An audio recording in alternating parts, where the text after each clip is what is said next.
Hello everyone, it's Jason, also known as the History Freak. Well, it's been a while since our debut episode where we covered collecting Gallipoli, and I'm pleased to be with you again. Right now, we have two major productions in the works. One on Egyptology and the archaeologists that uncovered the tomb of Tutankhamun, and another very exciting one on polar exploration. So, without further ado, I'd like to bring you this mini episode for the holidays on collecting the RAF, Royal Air Force. So let's dive right in. So, you say the RAF, Royal Air Force. Well, 1940 was a pivotal year for England's survival.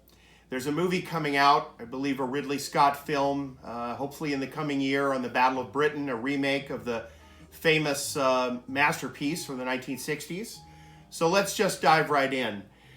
Spitfire Spares is a wonderful site where you can obtain parts of World War II legendary planes, Hawker Typhoons, Supermarine Spitfires, Mosquito bombers, you name it. This is a wonderful piece, a light cover from a wing of a Hawker Typhoon, and I'm very pleased to show it to you. It has original paint on it. You see the green and yellow rather starkly preserved. This is what's called new old stock. Let's go to the roundel, the British circular insignia cut from an electric lightning fighter. I have it quite uniquely preserved with plenty of original decal and paint on it, and also obtained through my dealer network in the United Kingdom. I do recommend Spitfire Spares as a great resource for collecting all things aeronautica.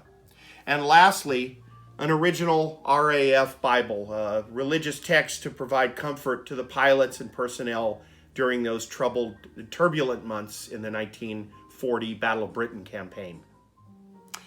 You know, ABE Books is one of my favorite sites because it puts you in touch with independent bookstores all over the world, antiquarian bookstores included. The very controversial RAF Marshal Arthur Harris. I have his seminal piece, Bomber Offensive, not only a first edition, but a signed, autographed first edition. Obviously controversial, Arthur Harris, also known as Butcher Harris, was responsible for orchestrating the bombing raids on cities such as Dresden in Germany and so forth.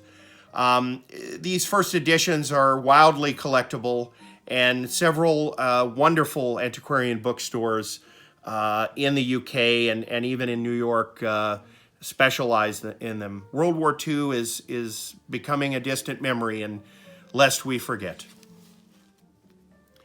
Now, we can do a whole separate segment in the future on pilot accessories such as jackets, helmets, oxygen mask, and breathing apparatus. This is a pair of original British Air Ministry goggles.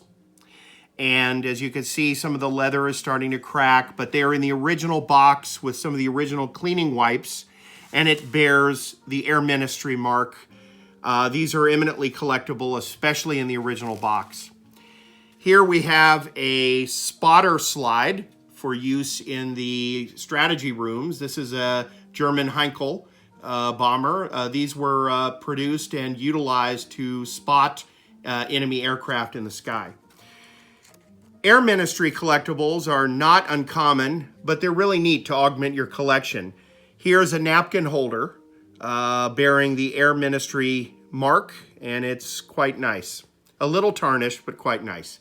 Last but not least, from my friends at International Military Antiques, IMA, in New Jersey.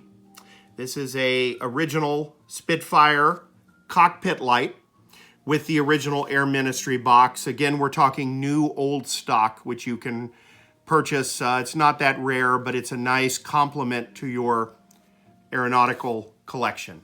Last but not least, I always include military miniatures in some of my dioramas and displays.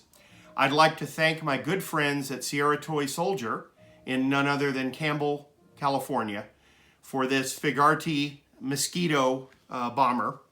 Here you can see it's with accessories, the wheels, etc.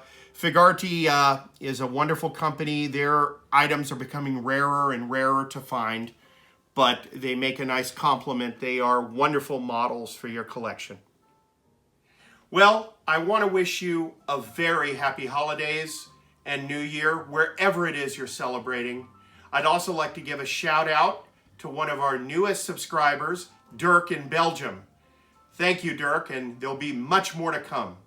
So enjoy collecting, and as I always say, stay in the past.